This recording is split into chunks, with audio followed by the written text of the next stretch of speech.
Welcome to the Alpha Movement Podcast and another episode of the Mindset Rx'd series. Today on the show, I'm joined by the one, the only, Mr. Robb Wolf, to discuss both the personal and cultural changes needed to overcome the Western world's appalling approach to nutrition. Robb needs very little introduction, but it's suffice to say that he's sculpted the world of CrossFit as much as anyone else and is evoking a paradigm shift that few others can claim. He's the author of the Paleo Solution and his new book, Why to Eat. He hosts a hugely popular podcast, the Paleo Solution Podcast. There's much to say, but I'll summarise it with this.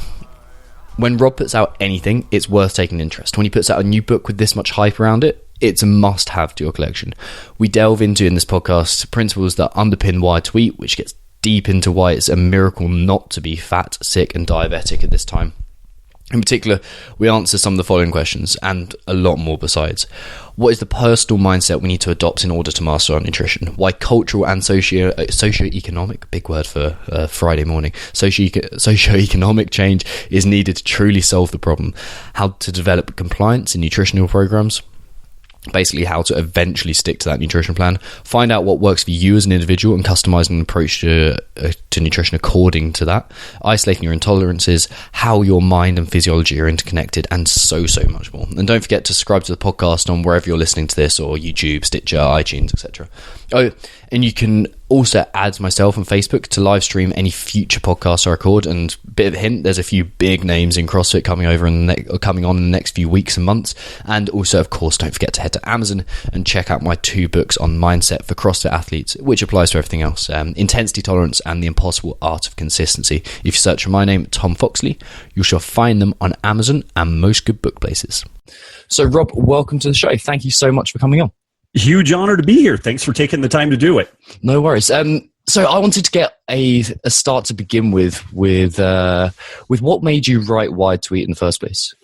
Oh man, it's a little bit like when you have a kid. After the first kid, you say, "Good God, never again," and then there's a certain amount of amnesia that sets in, and you're like, that wasn't that bad. Maybe it's a good idea to do a second one. And after the Paleo Solution, I continued to collect a lot of research. I'm on a couple of different research groups. And so always getting, new studies, new research, thinking about things. But I definitely didn't want to do, and God bless Barry Sears, but I didn't want to do like the zone gig where it was like the string bean zone, the soybean zone, the whatever like that.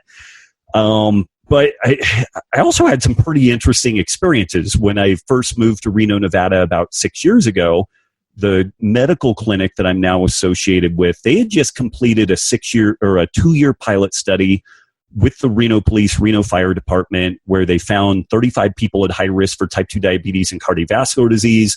They got these folks on a paleo type diet, modified their sleep and exercise as best they could. And based off the changes in their health risk assessment parameters and blood work, it's estimated that the pilot study alone saved the city of Reno $22 million with a 33-to-1 return on investment. So pretty damn impressive stuff. And I've been working the last 5 years to help work with that and kind of scale it and bring it out to the masses. But at the same time, this paleo diet idea, as powerful as it is, it's got kind of a weird media presence. Academics still don't really wrap their head around it. Of course, they don't bother to read any of the research on it, which we have more and more research every day that comes out. And all the human trials to date have been very, very favorable on the paleo diet. But, there's just kind of a marketing and PR kind of image issue with the whole concept. And also, even the folks that get into the paleo concept, they oftentimes kind of write the concepts into stone and turn it into religious doctrine. It's like it becomes super hard and fast, black and white rules instead of using it as a template to inform decisions and kind of go from there. And so, again, I was thinking this is a really powerful modality, really powerful tool. More people need access to it, but we need some ways of couching this whole story that might be more accessible. And I guess it's almost 4 years now, 3.5 years, I did a talk at Paleo FX that was based on a paper that looked at human brain evolution. And kind of the tagline on the paper was the omnivore's real dilemma. And it was a fascinating paper because it was super technical and it really did a deep dive into the neuroregulation of appetite and optimum foraging strategy, how we're wired to eat more and move less. And that's kind of our genetic norm. And so it was interesting because it was very mechanistic in describing that whole process, but at the same time, it was rather empathic and had a lot of emotive element to it, because it really made a strong case that if you live in this modern world and you're not fat, sick, diabetic, and broken, you're kind of messing up in a way, you know, from an evolutionary biology perspective. And the flip side of that is that if you find it difficult to decouple yourself from this modern world where the foods have been engineered to be hyper palatable, social media is basically designed to be addictive, that's a difficult process to deal with. And if you find it difficult, it doesn't mean that you're weak. It doesn't mean that you lack moral fiber or anything like that. It means that the genetics that used to work well for us are now kind of being hijacked. And all that stuff said, though, I'm not one of the fat acceptance people either. You know, I don't think that it does us any good to blame or berate or beat ourselves up. But at the same time,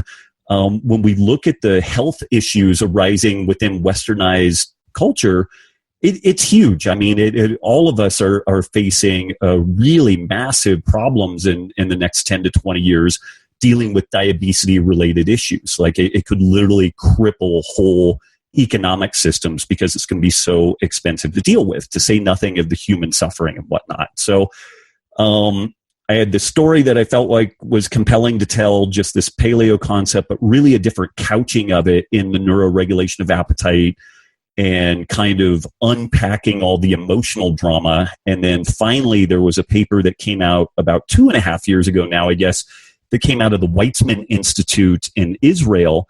And they did a really fascinating study where they put a continuous blood glucose monitor on 800 people, did a full genetic test, a full gut microbiome test, and then started feeding these people different meals. And the blood glucose response among these people was just all over the map. There really wasn't a ton of rhyme or reason to the whole process. But what they figured out is that there's just massive inter-individual differences in how people respond to various foods. And this is why we see success both with high-carb diets and low-carb diets. This is why we've seen limited success with things like the glycemic index as a driver for, you know, modifying eating and dietary behavior. It has some application, but it's an imperfect fit. And so this is kind of the whole thing that came together. I felt like I had a story that was very, very different than what the Paleo Solution was. It definitely contains a lot of evolutionary biology. I definitely mentioned the paleo diet concept in the book and actually make a really compelling case. I think in some ways a stronger, more scientifically based case for the paleo diet template. And this is because we now have so many human trials that we can rely on. Whereas when I wrote the first book, like there were very few human trials. It was mainly review papers and theoretical stuff. But I just had a very different way to couch the whole story and hopefully engage people on kind of an emotional level while also providing them lots of science and lots of tools for affecting change. So that's probably the longest answer to the shortest question in all of podcast history. It's perfect. And it touched on, I think, everything that I want to kind of go into more depth in the podcast. So that's perfect. One of the things that I really like about how this is developed for what you offer and how the kind of nutrition side of things is hopefully going is the approach to a one-size-fits-one approach and tailoring things, which you obviously just touched on just then. How does that go about, or how do we go about finding what is the right solution for us? Oh man, you know, there's a little bit of a process to it, but the way that I lay it out in the book, we have a triage system so that you can figure out where you are in a focus in particular on the insulin sensitivity, insulin resistance spectrum. There's lots and lots of different elements that play into the neuroregulation of appetite, but as a singular lever that we could pull and control in a pretty precise way, that insulin signaling story is really powerful. Like it really can drive, clearly the blood glucose control, which also feeds into appetite elements. When we get really high blood glucose levels that are followed by a crash, we tend to get hungry and seek out processed foods. So that carbohydrate control piece is a pretty important control rod to make this whole thing work. And so I start people off in a triage system that starts on the subjective level, which is basically how do you feel between meals? What's your cognitive function like? What's your ability to maintain focus and whatnot? And then we get more granular. We look at things like waist to hip ratio and A1C, fasting glucose. We also go pretty deep on some advanced testing like the LPIR score, the lipoprotein insulin resistance score. And there's different methods for calculating or predicting insulin resistance. There is a fasting insulin level. There's the HOMA-IR score. All these things have laudable elements to them, but in our clinic, we've really kind of settled on this LPIR score. And what we've found is that it tends to catch a lot of people that are otherwise missed using some of these other methods. And so it seems to be a bit more comprehensive. But once we get that baseline, then we plug people into a 30-day reset. And part of that reset will depend where they are on the insulin sensitivity, insulin resistance spectrum. If they're pretty insulin sensitive, then they're going to eat a whole unprocessed kind of paleo leaning type diet, but it's going to be higher in carb. If they are insulin resistant, then we're going to dial the carbs down. And I recommend that people motor along with that for about 30 to 60 days. Then at the end of that process, hopefully their gut is healthier, their neuroregulation of appetite is better established, their inflammation is improved. Then I'd like for people to get in and do what's called a 7-day carb test, where they pick a battery of carbohydrate foods. They test these things ideally in the morning. They eat 50 grams of effective carbohydrate, which is the metabolically active carbohydrate, basically the carbs minus the fiber. They eat that. They test the blood glucose at 2 hours. And if they are below a certain boundary that I set in the book, then everything looks pretty good. That's probably a good amount and type of carbohydrate for you. If it's above that, then we start doing some evaluation if we need to reduce the amount of that carbohydrate, if we need to possibly omit it. And we also, again, pay really particular attention to the subjective elements to the story. Like, how do you, again, feel after that meal immediately, an hour later, 2 hours later? Because there are oftentimes some food sensitivity issues that may influence the blood sugar level, but can definitely influence the cognitive function and mental clarity. And so we kind of combine all of that.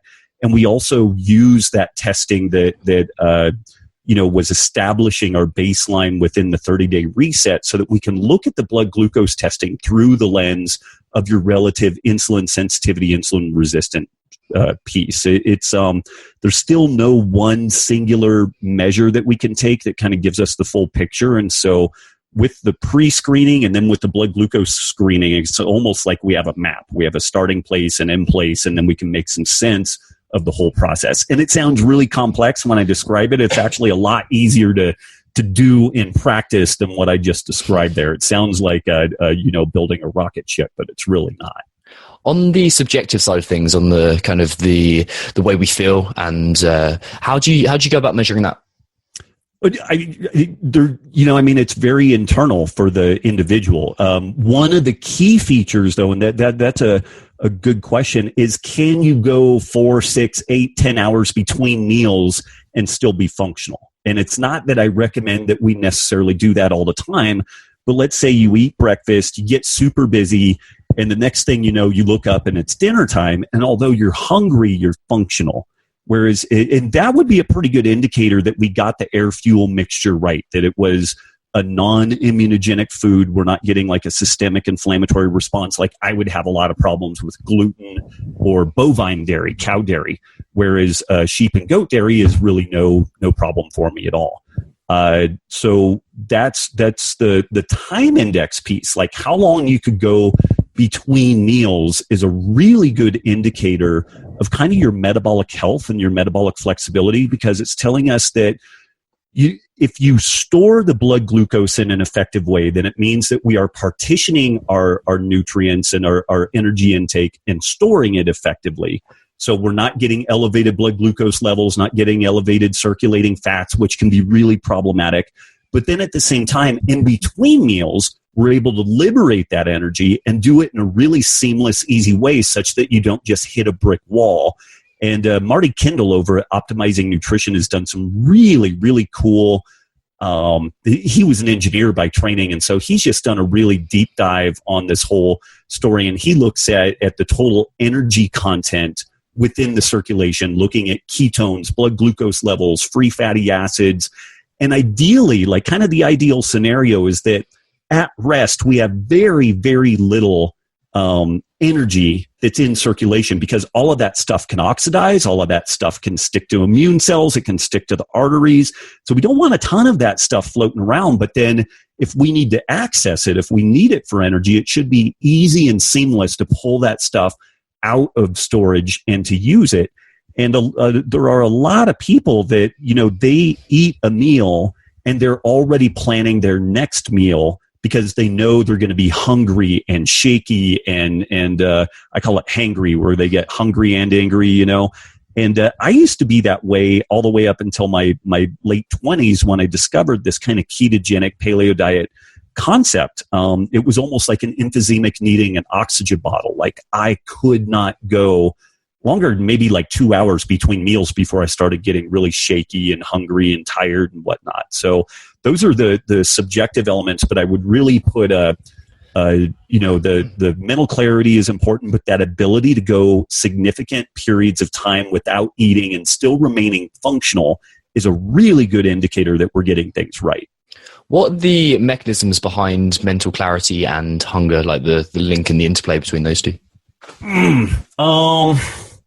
The mental clarity piece is usually an indicator that we have adequate substrate, so adequate energy going into the circulation and also making it into the brain. And that's kind of an interesting point. If we start developing insulin resistance in the brain at the blood-brain barrier, like they call Alzheimer's type 3 diabetes now. It's effectively diabetes of the brain.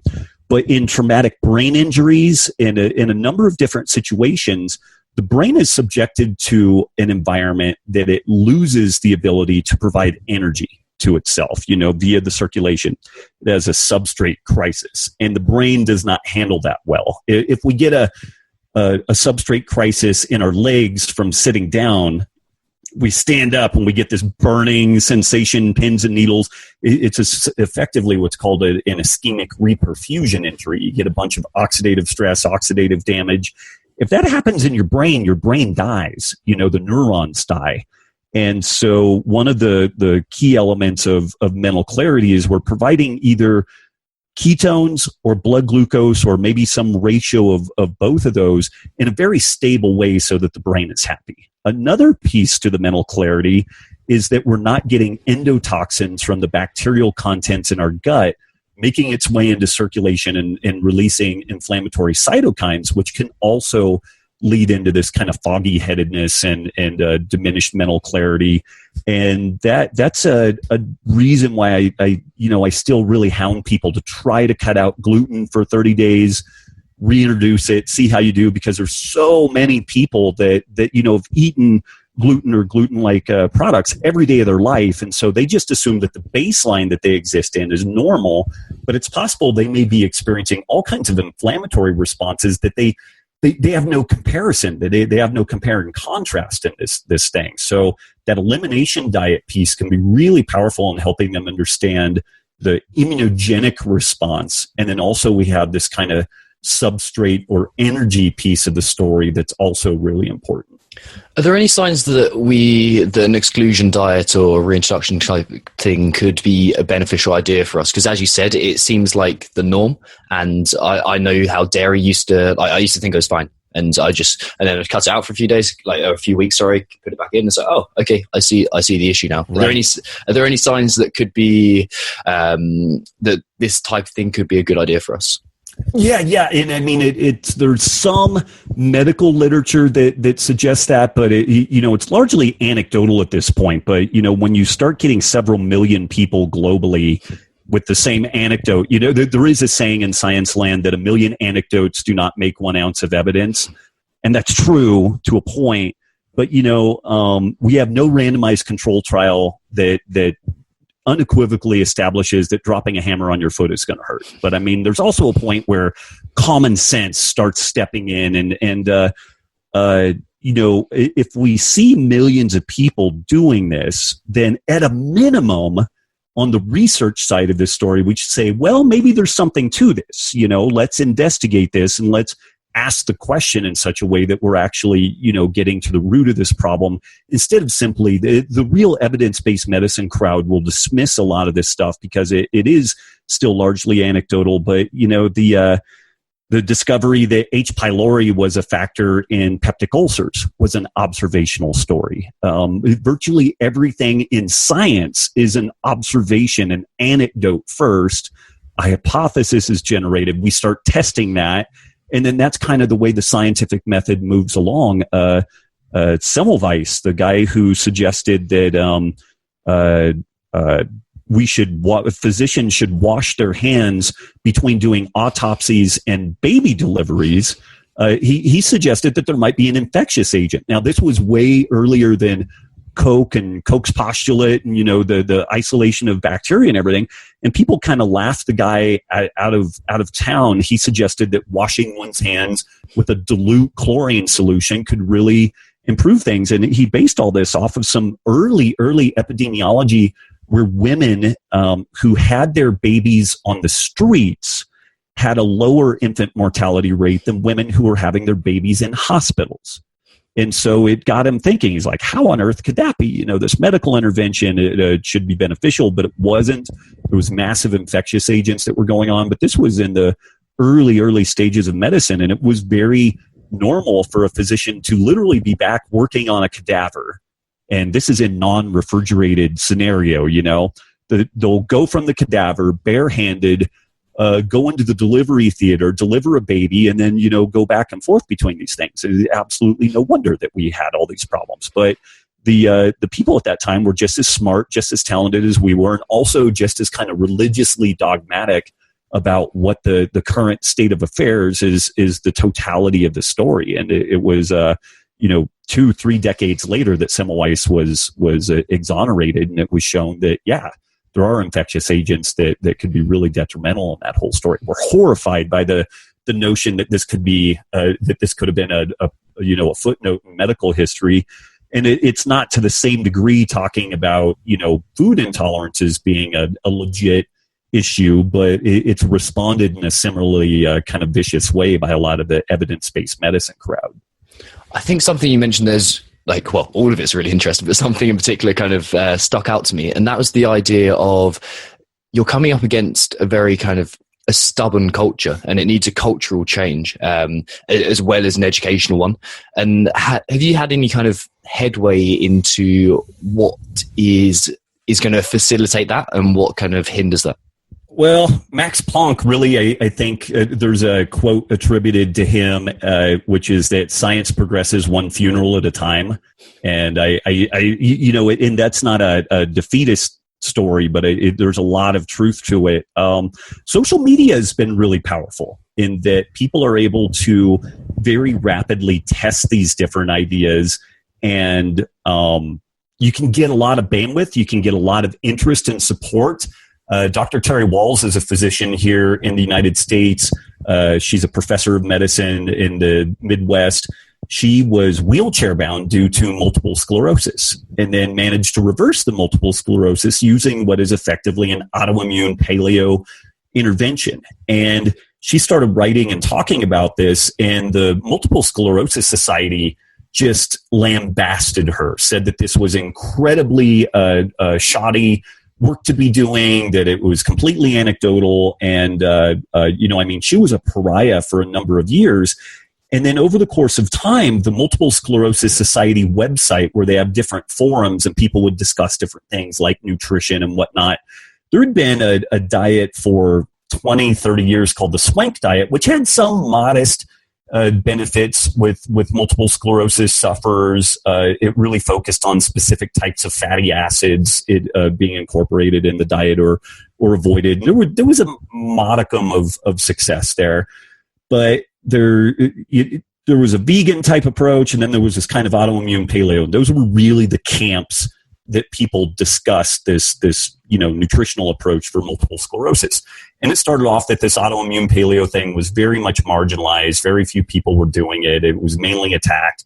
And then over the course of about 2 to 3 years, the volume of people talking about and advocating that autoimmune paleo approach it overswayed all of the other methodologies by a factor of 15. So there were 15 times more people talking about this autoimmune paleo approach, saying that they had gotten significant benefit from it than all these other methodologies combined. Again, this isn't science, but it's goddamn interesting. It's interesting enough that people should say, okay, maybe there's something that we need to look at here. And interestingly, the Multiple Sclerosis Society then invited Dr. Walls to give some talks, and they managed to scratch together some funding. And I think there's about 4 or 5 studies that have been done to date looking at autoimmune paleo interventions and multiple sclerosis and rheumatoid arthritis, and some pretty impressive results coming out of that whole story. And this is in contrast to the conventional modes of therapy, which are immunosuppressant drugs and high-dose anti-inflammatories. And the outcomes for this are terrible. Like, it's not a good solution at all. So it is interesting that, to the degree that this change is accelerating, it's largely driven at the grassroots level. The patients and the consumers are the ones pushing this. And people always are looking to try to find some governmental agency or governmental individual to champion this.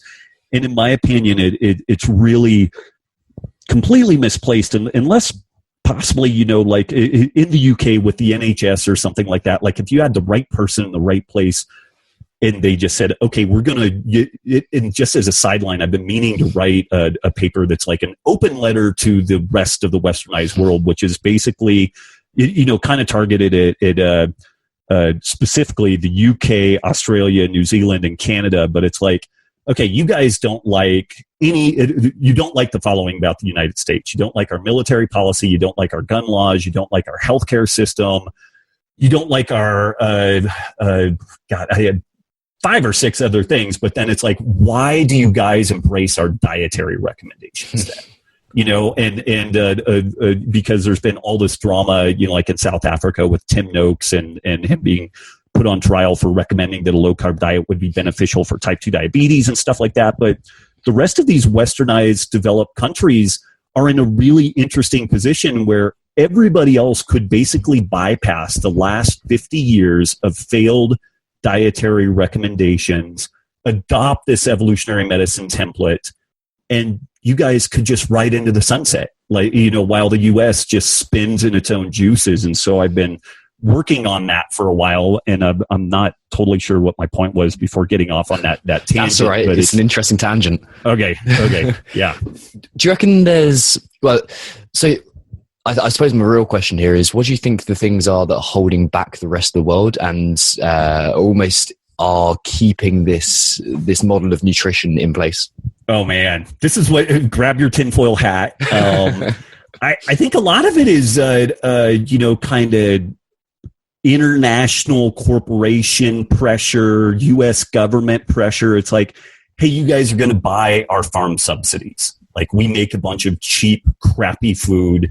We're going to sell it to you at a modicum of what the real market price is.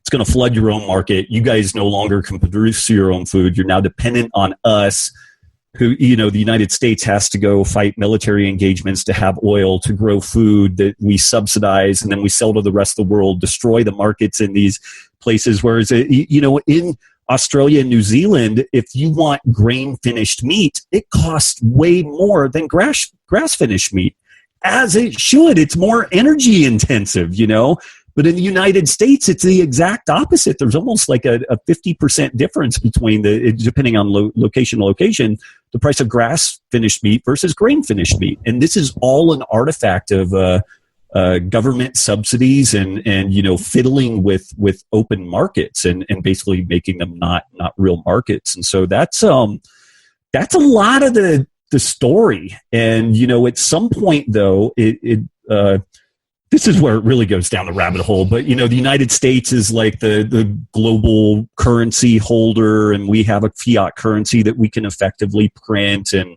so far, the rest of the world has kind of gone in lockstep with this whole process. But at some point, maybe Australia, New Zealand, other locations, kind of band up with Asia or Russia or something, and they create other global currencies, and then they can decide to operate in a much more kind of market-centric and energy-aware kind of fashion, because the U.S. is just not doing that. And again, we're probably down to like 2 listeners because people thought they were arriving at a nutrition talk and they're in like a geopolitical food discussion. But this is where all this stuff started. I had a chapter 1 of the book called Lies, Damn Lies, and Statistics, which the book ended up being like 400 pages. And so the publishers jettisoned that first chapter, and we've made it a free download for people to read it. But it basically talks about the political, economic, and academic kind of chicanery that went into developing the current dietary guidelines. And those guidelines would have never come to fruition had there not been government subsidies paid to farmers to overproduce these foods that then needed to be turned into long shelf life, hyper palatable things that we now can't avoid eating, and that largely drive the obesity and diabesity epidemic. And so people get crazy when you start bringing in this stuff of like, oh, well, farm subsidies and fiat currencies are really at the root of this. And they look at you like you've got a arm growing out of your head. But those are really the root cause elements. And it's, again, a case for places around the world that are linked to but not beholden to the process that occurs in the United States. There are a lot of people that could decouple from this process and avoid a lot of pain and a lot of suffering, or they can ride with us as this thing goes down the drain. That would be so interesting, and I could stay on this subject for hours. But as you said, 2 listeners, which is double from the beginning. So, right. Can we, or have you found any ways that particularly increase people's compliance to programs like this? Because obviously a lot of it is the kind of the mindset, and you've got to educate people into the right side. But have you found any ways that makes people stick to things more than not?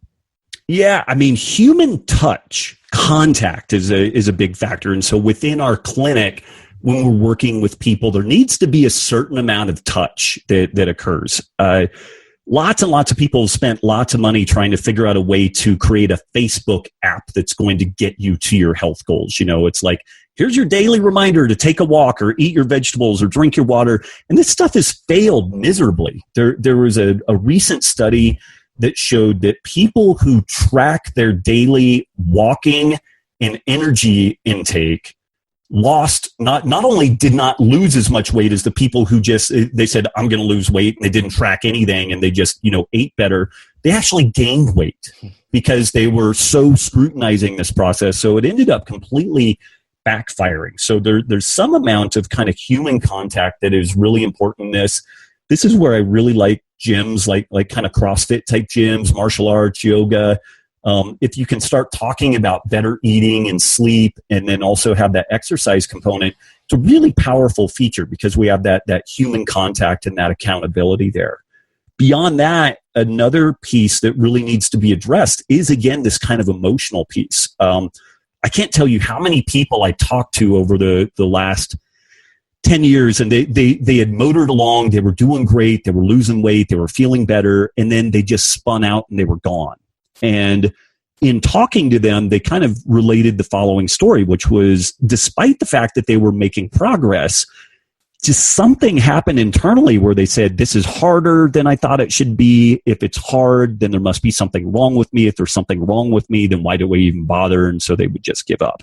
And so I think really providing people a framework so that they understand, yes, it is hard to change this. It's hard because the whole world has been put together and constructed in a way where we're surrounded by hyper-palatable foods.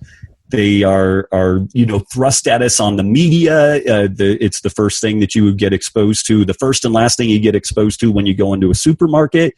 And so there should be no surprise that this is difficult to extract oneself from. But if you are armed with that knowledge, you've got a much better opportunity to kind of do almost a Zen meditative type process, which is interesting when we fiddled with this in the clinic, and also in people reporting this on social media, where in the past, if somebody was having a moment where they're like, man, I really want those potato chips, or I really want that cheesecake or whatever, in the past they would just beat themselves up and just say, I'm weak, I'm a failure, whatever.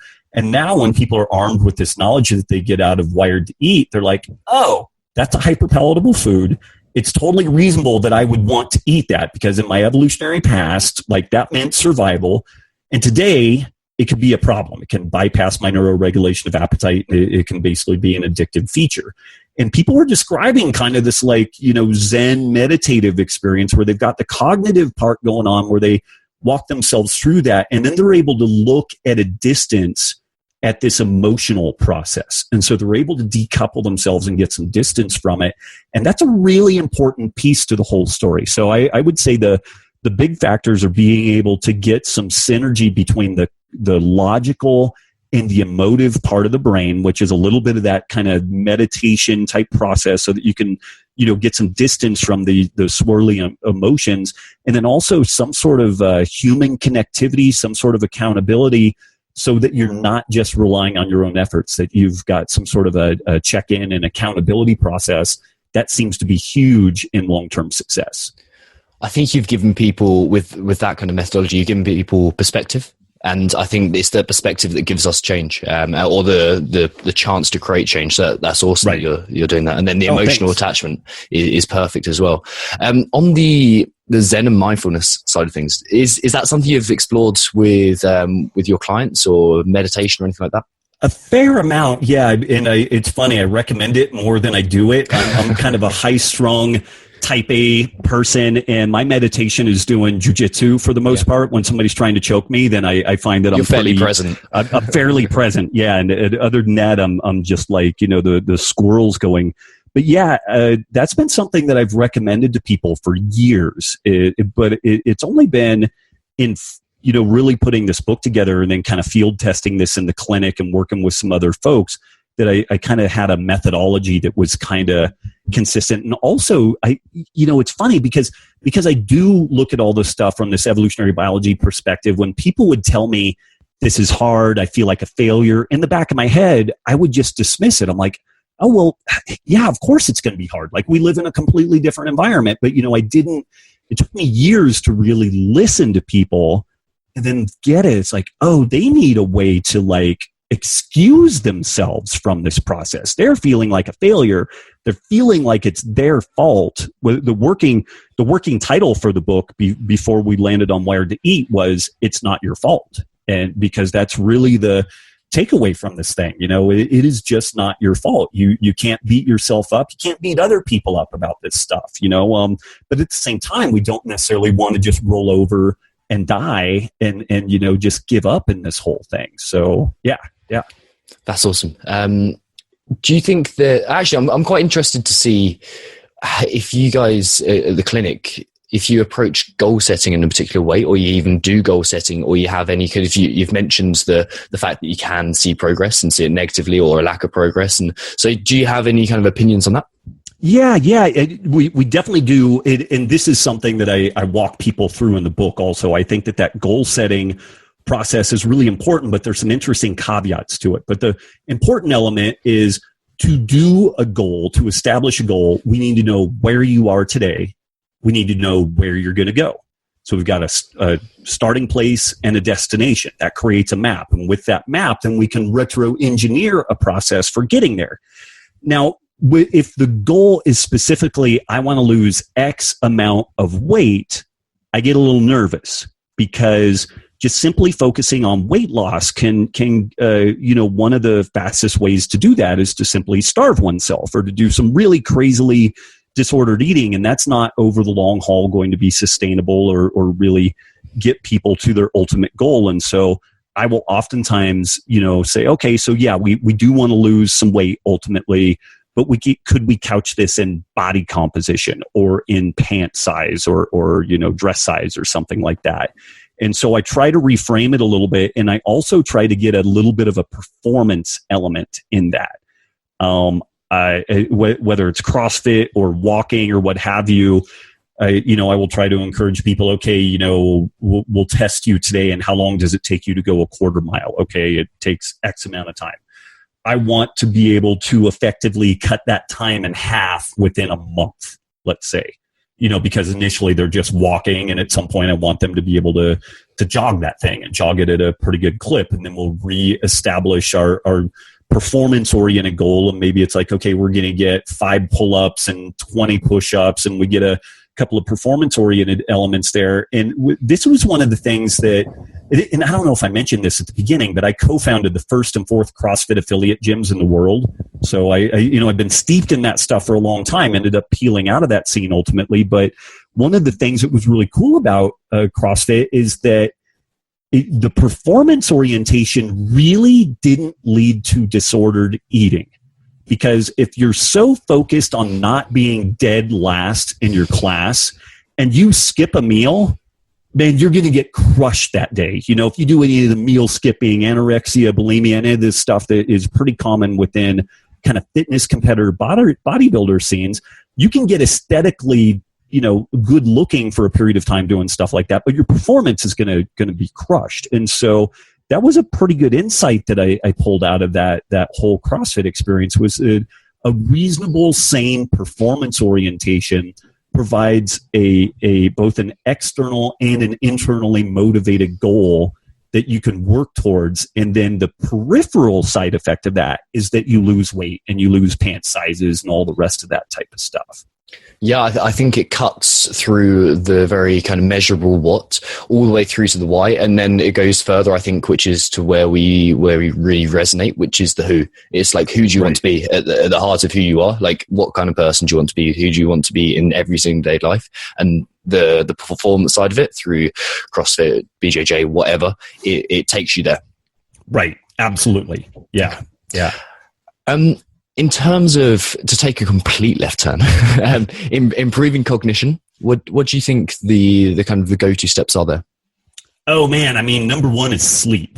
If you're not sleeping like a teenager during summer break, then you're leaving some amount of performance enhancement on the cognitive side on the table. And then from there, some people do really, really well on a ketogenic diet because that super stable blood glucose level is great. They don't get the peaks and troughs in energy. That ketone body substrate as a fuel source for the brain just keeps people on a super even keel. I tend to be one of those folks that feels cognitively very good on a ketogenic diet. I have some problems fueling my jiu-jitsu on a ketogenic diet, so there's a little bit of back and forth trade-off with that. But there's some variability there. Not everybody cognitively is improved on a ketogenic diet, but it is pretty well established that maintaining normal, lowish blood sugar levels, like low within the boundaries that is healthy for you, avoiding peaks and troughs in blood sugar, that's huge. Avoiding immunogenic foods, which, for some people it's wheat, for some people it's dairy, but any type of an inflammatory response, particularly from food, is going to typically impact cognitive function. So I would say sleep, good blood sugar control, immunogenic foods are probably the biggies. And within that sleep, we've got that whole photo period story. So get outside during the day when it's sunny. Even if it's not sunny, just get outside because it's going to be brighter than what it is indoors. Once the sun goes down, use dimmer switches in your house, put on blue blockers, try to go to bed a little bit earlier. So really paying attention to that circadian rhythm story is just huge for cognitive function. Is there anything around the psychology of eating and nutrition do you think is particularly underutilized or underknown, or something that you think you don't get asked enough about? I'll throw this out there. I think that there's a whole meme or thought process within the psychology of eating related to this idea that you need a healthy relationship with food. And I just think that's bollocks. Like everybody that I've encountered who is articulating this idea that they are working towards a healthy relationship with food, it's like calculating the final decimal point of pi. You never, ever, ever get there. And what it ends up being is a distraction. These individuals have suffered some sort of a hurt, some sort of a trauma. Food has become a palliative element in the story. It's something that they go to kind of deal with the process, and it makes them feel better, and they have a sense of control, and it releases dopamine and all that type of stuff. But the focus on food is chasing a symptom. not the underlying cause. And when I throw this out to people who are searching for a healthy relationship with food, they want to kill me. Like, they want to gut me and hang me out on a yard arm, but with a little poking and needling. And I have the emotional acuity of a turnip. Like, I literally, in my 23andMe genetic testing, it said that I'm like 6 standard deviations below the norm in empathy. Like, I'm like a Vulcan. And so I have arrived at this kind of touchier, feelier, emotional piece, because it's the place it's the lever that you have to flip and have to turn. And so I've arrived at this kicking and screaming. This wasn't where I wanted to go. I just wanted to give people biochemistry and physiology and exercise and 3, 2, 1, go. And that worked for a chunk of people, but there was a massive cross-section of people. 50% of people were basically failed because of my lack of acuity on that emotional side. But, these ideas about like cheating with food is completely misplaced. This idea that you need a healthy relationship with food is totally misplaced. It's not about the food. It's about something else. And until you address that something else, then you're going to remain focused on that food piece. And I think virtually anybody in the circles that we run with, they are familiar with this idea of don't treat symptoms, treat root cause. But then they throw their hands up and get frustrated when I suggest that, the healthy relationship with food is in fact a symptom that they're chasing and not the root cause. Yeah. You've gone below their root cause to another root cause of the root cause. And that's, it throws them, I think. Yeah. If you were to summarize the major principles of why to eat, what would it be? I guess that, we have the 4 pillars of health, which is sleep and circadian rhythm, sleep and photoperiod, food, exercise, and community. And all of that feeds into the neuroregulation of appetite. The neuroregulation of appetite is where the macronutrient wars die. It's not about high carb specifically. It's not about low carb specifically, other than the context that is specific to you that you need to affect so that you can eat the amount of food that supports your activity level, your body composition, and doesn't tend towards overeating. And so those are kind of the big, the big features there. Is everything ends up relating back to the neuroregulation of appetite. The neuroregulation of appetite is an expression of our survival drive. It's the reason why we exist. We don't remember that so much because living in westernized cultures, in general, we live amongst so much plenty that nobody is gone a day or 2 days or 2 weeks without eating typically. It's certainly not against their will. So we forget that eating is a survival story. And so this neuroregulation of appetite is really important. It's as fundamental as reproduction and any, breathing. Nobody would be surprised that someone who is drowning would do anything in their control to pop their head out of the water and grab a breath of air that's going to save their life. And each meal you eat is analogous to that. We just don't think about it that way because we so rarely experience deficiency. We're just awash in plenty. But if we can kind of get our heads wrapped around this idea of the neuroregulation of appetite, the way that our genes were forged in a time that was very different than now, then we've got a pretty good chance to understand and also have some actionable steps that we can take to change this story. I know we're fast coming up on time, but could you touch on the community aspect as well? Because I think that's something that's really interesting.